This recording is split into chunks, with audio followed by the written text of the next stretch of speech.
अस्सलाम वालेकुम।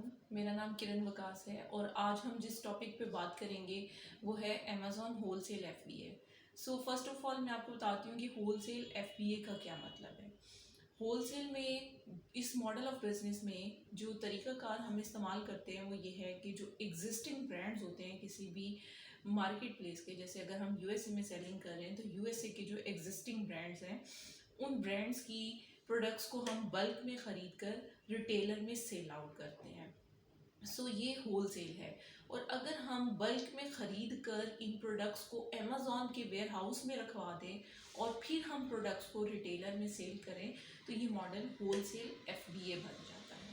सो अब मैं आपको इस होलसेल एफबीए को स्टार्ट करने के लिए क्या क्या चीज़ें रिक्वायर्ड होती हैं और किस तरह से इसकी प्रोसेसिंग स्टार्ट की जा सकती है, कितनी इन्वेस्टमेंट रिक्वायर्ड होती है, ये सारी चीज़ें मैं आपके साथ डिस्कस करूँगी।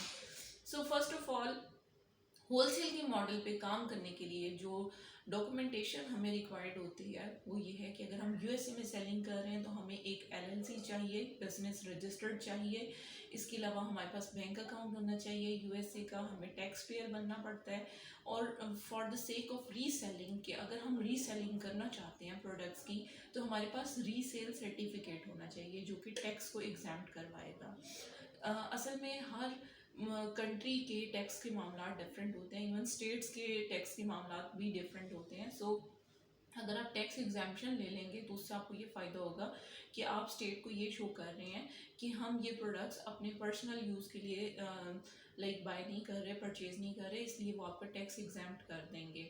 हमने क्योंकि प्रोडक्ट्स को रीसेल करना है, ख़रीद कर आगे रिटेलर में सेल करना है, सो इस वजह से हमारी टैक्स एग्जाम्पशन हो जाएगी। सो ये सारी डॉक्यूमेंटेशन है जो हमें रिक्वायर्ड होती है। और अमेज़ॉन का सेलर अकाउंट होना चाहिए आपके पास। देन जो हमारा फर्स्ट स्टेप होता है वो ब्रांड्स को फाइंड आउट करना होता है कि लाइक जो ब्रांड्स हैं, एग्जिस्टिंग ब्रांड्स हैं, वो यूएसए में कौन कौन से हैं। क्योंकि यूएसए में बहुत ज़्यादा लोग होलसेल पे काम कर रहे हैं, सो ब्रांड्स भी डायरेक्ट अप्रूवल्स नहीं देते। सो उसके लिए हमें जिस चीज़ पर फोकस्ड होना चाहिए वो ये है कि या तो हम कोई सप्लायर या डिस्ट्रीब्यूटर तलाश कर लें अपने ब्रांड का। अगर हम डायरेक्टली खुद से फाइंड आउट नहीं कर सकते देन हमें ब्रांड से कांटेक्ट करना पड़ता है कि ब्रांड हमें सप्लायर की लिस्ट वगैरह दे दे। हम उन सप्लायर से रब्ता करते हैं और फिर इन रिटर्न हमें प्राइस लिस्टें मिलती हैं। सो प्राइस लिस्ट मिलने के बाद हम देखते हैं कि किस प्रोडक्ट में, किस ब्रांड के किस प्रोडक्ट में हमें प्रॉफिट मार्जिन अच्छे मिल रहे हैं। उसके लिए हम एफबीए टूल किट का इस्तेमाल करते हैं ताकि हम उसकी सेल्स को देख सकें। उसके अलावा हम एफबीए कैलकुलेटर को यूज़ करते हैं ताकि हम उसकी सेल्स की प्रॉफिट मार्जिन्स कैलकुलेट कर सकें उन सेल्स की बिहाफ पर। सो जब हम प्रॉफिट मार्जिन्स और सेल्स ये दोनों चीज़ें हम ओके कर लेते हैं, हमारे क्राइटेरिया पर अगर पूरी उतर रही होती हैं, देन हम उस प्रोडक्ट का ऑर्डर प्लेस करते हैं। ब्रांड से डायरेक्टली भी कर सकते हैं और सप्लायर को भी हम कर सकते हैं। सो ये डिपेंड कर रहा होता है कि हमने कौन सी सोर्सिंग तलाश की हुई है। उसके बाद हम बल्क में ऑर्डर लेने के बाद अमेज़ॉन के वेयर हाउस में उस प्रोडक्ट को रखवा देते हैं।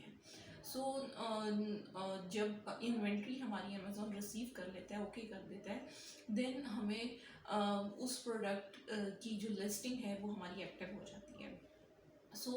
उसके बाद ऑर्डर्स आना स्टार्ट होते हैं और ऑर्डर्स जैसे जैसे आएंगे वैसे वैसे हम रिटेलर में प्रोडक्ट को सेल आउट करते जाएंगे और डिफरेंट कस्टमर्स को अपना प्रॉफिट मार्जिन रखकर प्रोडक्ट सेल आउट करते जाएंगे। सो ये पूरा एक होलसेल एफबीए का एक रोड मैप है जो मैंने आपके साथ शेयर किया है। तो इंशाल्लाह हम आने वाली वीडियोज़ में डिफरेंट मॉडल ऑफ बिजनेस को डिस्कस करेंगे कि अमेज़ॉन पे होलसेल एफबीए के अलावा कौन कौन से मेथड्स हैं, कौन कौन से मॉडल ऑफ बिजनेस हैं और शिपिंग मेथड कौन कौन से इस्तेमाल हो सकते हैं। तो आप हमारी वीडियोस को देखते रहें, लाइक करते रहें और फर्दर आपको डिटेल्स यहाँ पर मिलती रहेंगी। Thank you so much.